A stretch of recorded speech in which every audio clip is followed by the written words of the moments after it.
जय माई की मित्रों, मैं आशुतोष देवलिया संपूर्णानंद स्वागत करता हूं अपने चैनल महाविद्या तंत्र साधना में। मित्रों, आज चर्चा करते हैं बटुक, जो काल भैरव जी की जयंती आ रही है, तो बटुक बलि पे चर्चा आज करते हैं।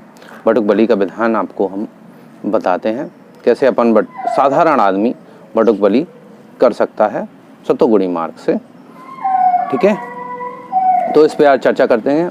जो भैरव जी हैं वो भय को हरने वाले हैं और बहुत ही आसानी से प्रसन्न होने वाले देवता हैं। बहुत आसानी से प्रसन्न होते हैं, जिसमें बटुक रूप जो है काल भैरव रूप, काल भैरव की जयंती है।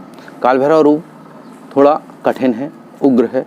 बटुक महाराज जो हैं, अपने बटुक भाई हैं, बहुत ही सौम्य है। उनको पूजन घर में किया जा सकता है, साधारण गृहस्थ उनका पूजन कर सकता है। और जो बेनिफिट काल भैरव के हैं और जो बेनिफिट स्वर्ण आकर्षण भैरव के हैं, दोनों बटुक देते हैं। मतलब जरूरत पड़ने पर वो काल भैरव बन जाते हैं और बटुक दे लक्ष्मी शर्माए स्वर्ण आकर्षण भैरव ही बन जाते हैं। तो धन के प्रदाता। लोगों को लगता है कि बटुक भैरव की पूजा करने से वो भूत प्रेत भागते हैं, ऐसा नहीं है। बटुक दादा जितना दे सकते हैं उसका कोई सानी नहीं है।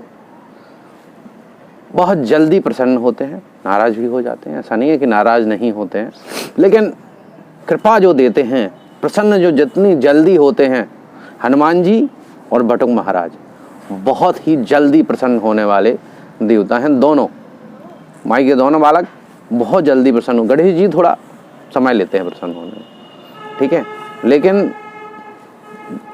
बटुक महाराज और हनुमान जी तत्काल मदद भेजते हैं। तत्काल उनकी सेना खड़ी रहती है आपकी मदद करने के लिए।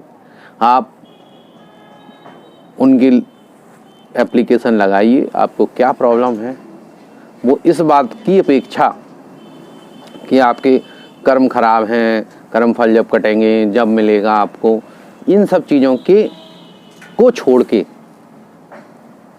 किनारे साइड करके भक्त आया है। बटुक जी और हनुमान जी मदद कर देते हैं, तत्काल मदद कर देते हैं। कभी बहुत ज़्यादा मुसीबत हो, बहुत ज़्यादा भूत प्रेतों का चक्कर हो, समस्या ग्रह नक्षत्र का चक्कर हो, बटुक के मित्र कौन? राहु और शनि। आदमी पीड़ित तो उन्हीं से है, सबसे ज़्यादा दंड तो उन्हीं से पा रहा है, उनके मित्र हैं, तो दोनों में राहत बहुत जल्दी हो जाती है। बटुक की उपासना करने वालों को ना शनि परेशान करते हैं और ना राहु जी परेशान। राहु के तो उनके मित्र हैं, शनि उनके मित्र हैं। या क्रोध भैरव के तो क्रम में ही है राहु। क्रोध भैरव जी का जो क्रम है, उनके यंत्र में राहु है, तो आप समझ लीजिए अंग देवता है उनके राहु। तो ये उनकी मित्रता है, तो किस तरह से वो सहायता करते हैं। इसलिए बटुक पूजन करना चाहिए।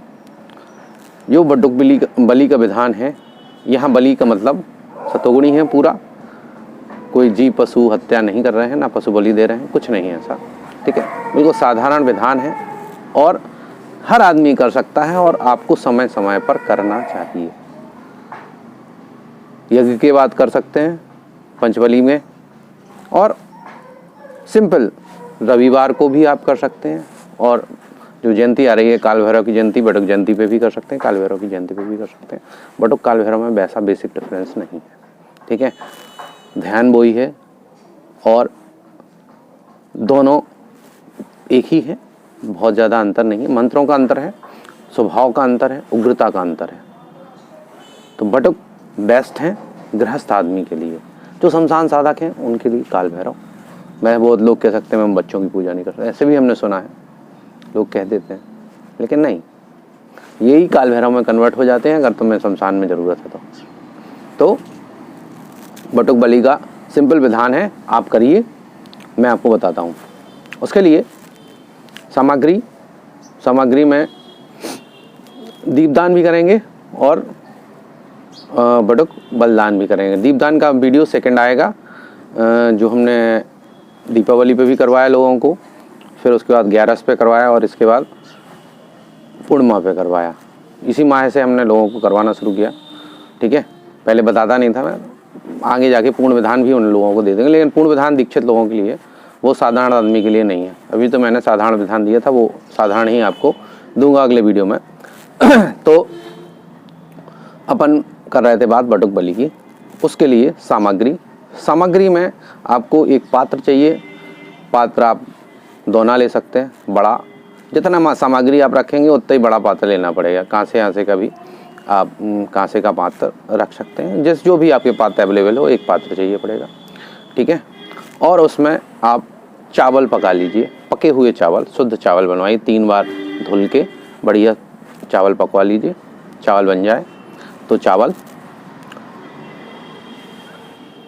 उड़द की दाल के पकौड़े या दही बड़ा मिल जाए, दही बड़ा, लड्डू,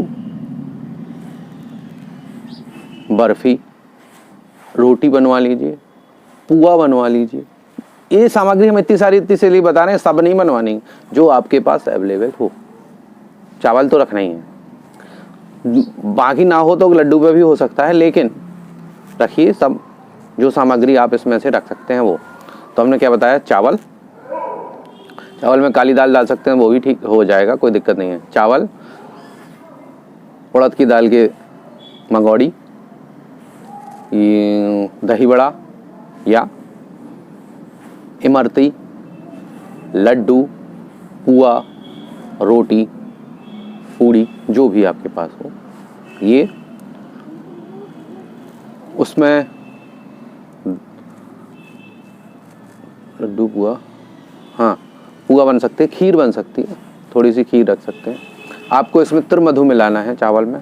त्रिमधु में 3 चीज़ें आती हैं, बूरा शक्कर का, शहद और घी, ये 3 मधु हो गया। तो ये तो चावल में मिला देना आपको बाद, फिर उसके ऊपर ये आपको सामग्री लगेगी। ठीक है, और एक पेय बनाना है। आपको क्या करना है, पानी लेना है शुद्ध, उसमें गुड़ डाल देना है और थोड़ा सा अदरक घिस के डाल देना है। ये आपका उनका हो गया पेय।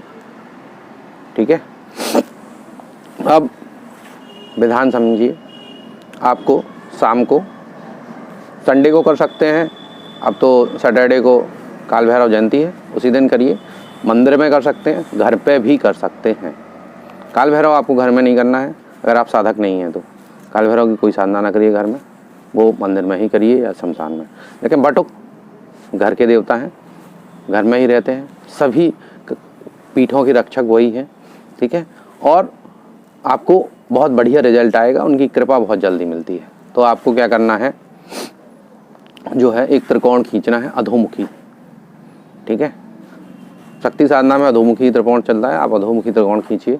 उसकी फ़ोटो जो है हम एडिटिंग में डाल देंगे, तो वो आपको मिल जाएगी।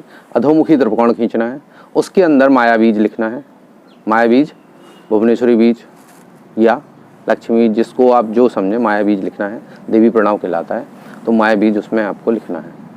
उसके बाद ये हो गया आधार यंत्र। इस आधार यंत्र का पंचोपचार पूजन कर लीजिए। ठीक है, उस आधार यंत्र पे वो पात्र रखिए, वो दोना रखिए, जो आपको रखना हो। दोना रखने के बाद आपको क्या करना है, उसमें वो सामग्री डालना है। चावल डाल दीजिए, त्रिमधु उसके ऊपर डाल दीजिए। फिर आप अपना रोटी, पुआ, खीर, लड्डू, बर्फ़ी, इमरती, मंगौड़ी, नमकीन, जो भी आपके पास इनमें से अवेलेबल हो सब रख दीजिए। उसके ऊपर एक खड़ी बाती रखिए, घी या तेल की या कपूर की एक टिक्की रख लीजिए। ठीक है, इतना हो गया। अब आपको ये मुद्रा रखनी है बाएं हाथ की, तत्व मुद्रा कहलाती है। तत्व मुद्रा में आपको इस तरह से लगाना है और वो जो पेय बनाया था आपने, वो उसको उस जलते हुए दीपक पर मंत्र पढ़ते हुए डाल देनी है और बटुक जी का ध्यान पढ़ना है। मंत्र और ध्यान हम आपको डिस्क्रिप्शन में डाल देंगे, या जब कभी पोस्ट डालेंगे, पोस्ट भी डालेंगे तो पोस्ट डालेंगे, वहाँ मंत्र आपको लिख देंगे। तो पोस्ट पे भी देखते रहिएगा पोस्ट फेसबुक पे और यहाँ पे कम्युनिटी में और जो व्हाट्सएप ग्रुप्स हैं वहाँ पे पोस्ट आपको हम डाल देंगे। तो वो मंत्र पढ़ते हुए आपको उस दीपक पे डालना है, दीपक बुझ जाएगा, उसकी कोई आपकी टेंशन की बात नहीं, ठीक है। तो वो आपको उस पर डाल देना है और बटुक बलि कंप्लीट, उसके बाद आचमन करा देना है। आचमन करा देने के बाद बटुक जी से अपनी प्रार्थना कर देनी है, जो भी आपकी प्रार्थना हो, हाथ जोड़ के योनि मुद्रा में जो भी आप करना हो, लिंग मुद्रा में, उसमें आपको प्रार्थना बटुक जी से कर देनी है। बटुक जी जो है आपकी ऊपर कृपा करेंगे। ये क्रिया जो है आप रविवार को, शनिवार को, अष्टमी को, पूर्णिमा को, अमावस को, जब आपको शुभ मुहूर्त लगे आप कर सकते हैं और बटुक भैरव की कृपा की प्राप्ति कर सकते हैं। सिंपल विधान है, करिए और लाभ देखिए। लाभ बताइएगा कमेंट में या मैसेज में। जय माई की। अगर वीडियो अच्छा लगा हो शेयर कीजिए, लाइक कीजिए, सब्सक्राइब कीजिए।